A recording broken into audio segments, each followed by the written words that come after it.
اس دھمکی پہ عمل درآمد کرنے سے اگر خدا نہ خواستہ بھارت یہ فیصلہ کرتا ہے کہ اس نے اس دھمکی پہ عمل درآمد کرنا ہے تو ہم نے ابھی ان کو جنگ میں ہروائے ہیں, ہمیں ایک اور جنگ لڑنا پڑے گا.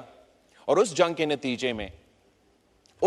نتیجے میں پھر جو 3 دریا آج بھارت کے پاس ہیں اور 3 دریا پاکستان کے پاس ہیں, اگر وہ ہمارے 3 دریا پہ ڈیم بنانے کی کوشش کرتے ہیں تو ہمیں پھر جنگ لڑنا پڑے گا. جناب اسپیکر, وزیر اعظم نے پہلے سے کہہ دیا ہے, نیشنل سیکیورٹی کمیٹی نے پہلے سے کہہ دیا ہے کہ اگر ان پہ عمل درآمد ہوتا ہے تو ہمیں جنگ لڑنا پڑے گا.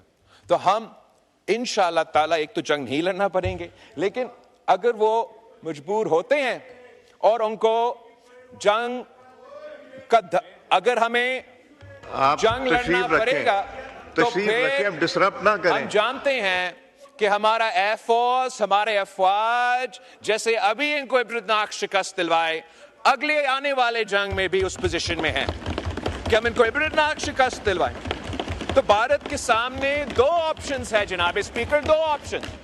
یا بھارت, دیکھیں یہ پہلے بھارت سے فنڈنگ لیتے تھے اور اس لیے آج بھی چیخ رہے ہیں. میں بھارت کے خلاف آفریدی صاحب جب آپ کے ممبران بول رہے تھے کوئی ڈسٹرب نہیں کر رہا تھا. یہ don't force me to take action, please don't do that. نہیں جی, بات کیجیے, کوئی ضرورت نہیں بات سننے کی. نہیں, آئی ڈونٹ نیڈ ٹو. جی بلاول صاحب, جہاں تک بھارت کے لیے اور ملک کے اندر جو بھارت کے سہولت کار ہے ان کے لیے 2 ہی آپشنز ہیں, 2 ہی آپشنز. ان کو انہوں نے فاٹا پہ بات نہیں, میں نہیں بات کرنے دوں. ان کو فاٹا پہ بات کرنی تھی, میں نے کرنے دی. 1 دفعہ 2 دفعہ انہوں نے کہا اپلیکیشن لکھ کے دینی, فائنانس منسٹر صاحب سے میٹنگ ان کی ارینج کرا دی. اب یہ پروسیڈنگز اگر ڈسرپٹ کر رہے ہیں تو this is very unfortunate and very ان ایتھیکل. جی بلاول صاحب.